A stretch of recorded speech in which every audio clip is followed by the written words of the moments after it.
ترقی ہے، تعلیم ہے، ان میں کوئی رکاوٹ نہیں، خواتین کام کریں کوئی رکاوٹ نہیں.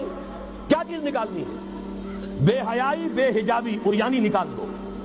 شطر و حجاب انفورس کرو. سیگریگیشن، عورتوں کے اسکول علیحدہ، مردوں کے علیحدہ، عورتوں کے کالج علیحدہ، مردوں کے علیحدہ، عورتوں کی یونیورسٹی علیحدہ، مردوں کی علیحدہ، عورتوں کے اسپتال علیحدہ، مردوں کے اسپتال علیحدہ. کسی درجے میں تو ہمارے ہاں ہے، اس کو آگے بڑھاؤ، یونیورسٹی بناؤ. اسی طریقے سے ہسپتال میں، مردوں کے ہسپتال میں عورتوں کو نرس رکھنا کیوں لازم ہے؟ کیا مرد نرسنگ نہیں کر سکتے؟ کیا فوج کی جو فارورڈ یونٹس ہوتے ہیں میڈیکل، کیا ان میں عورتیں جاتی ہیں نرسوں کی حیثیت سے؟ جہاں اصل ضرورت ہوتی ہے، کسی کا بازو اڑ گیا ہے، کسی کی ٹانگ اڑ گئی ہے، کسی کا پیٹ چاک ہو گیا ہے، آنکھیں باہر ہے، بڑی ٹینڈر نرسنگ کی ضرورت ہے، وہاں تو عورت نہیں جاتی، وہاں تو میل نرسز ہے. تو مردانہ اسپتالوں میں مردوں کو نرس رکھو، زنانہ اسپتالوں میں عورتوں کو نرس رکھو.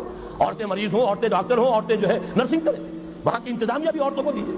پھر یہ ہے کہ ساری پرائمری ایجوکیشن عورتوں کو دے دیجیے. چھوٹی عمر کے بچے ہیں، انہیں عورت کے اندر اللہ تعالیٰ نے جو شفقت مادری رکھی ہوئی ہے فطری طور پر، ضرورت ہے اس ٹینڈر ایج میں. تو ارادہ اگر ہو جائے تو ہر کام ہو سکتا ہے. ارادہ چاہیے یہ کہ بے ستری، بے حجابی، عریانی، فحاشی کا خاتمہ کرو. نمبر 2، شراب اور منشیات کا خاتمہ کرو. اس کے لیے آئرن ہینڈ بلکہ آئرن فسٹ کی ضرورت ہے. یہ کر کے دکھایا، ایرانیوں نے کر کے دکھا دیا. ہم سے کہیں زیادہ گرے پڑے تھے، ہم سے کہیں زیادہ یہ خرابیاں ان کے معاشرے میں موجود تھی. کر کے دکھایا کہ نہیں کر کے دکھایا؟ یہ ہو رہا ہے. لہذا یہ کہ یہ کام کیا جائے، اور زنا اور قذف کے جو اصل اللہ تعالیٰ کی طرف سے، اللہ کے رسول کی طرف سے جو سزائیں ہیں اور حدود اور تعزیرات ہیں، ان کو نافذ کیا جائے. یہ 3 چیزیں کر دیجئے، یہی معاشرہ ہوگا. کوئی یہ نہیں کہتا کہ صحراؤں میں جا کر آباد ہو، کوئی آپ سے یہ نہیں کہتا کہ جائیے دوبارہ اونٹوں پہ سفر شروع کیجئے.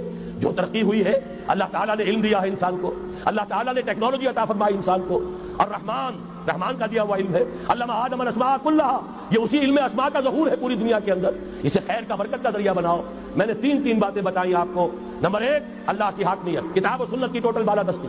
نمبر 3، اور غیر مسلموں کو قانون سازی میں شریک نہیں کیا جاتا. وہ پروٹیکٹڈ مائنورٹی، ان کی جان مال عزت و آبرو کی حفاظت کا ذمہ ہے، مذہبی آزادی کا ذمہ ہے، لیکن وہ ہماری قانون سازی میں، اعلیٰ ترین سطح کی پالیسی سازی میں شریک نہیں ہو سکتے. نمبر 2، یہی سارا نظام، یہی سرمایہ کارانہ نظام، سرمایہ دارانہ نظام کو 3 چیزیں نکال دیں گے، وہ سرمایہ دارانہ نہیں رہے گا، سرمایہ کارانہ ہو جائے گا.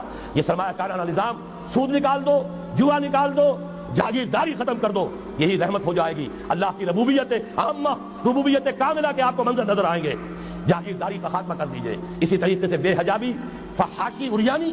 نمبر 2، شراب اور منشیات. نمبر 3، جو اصل جو حدود ہیں شریعت کے، ان کو نافذ کیجئے تاکہ معاشرہ اسلامی معاشرہ بنے.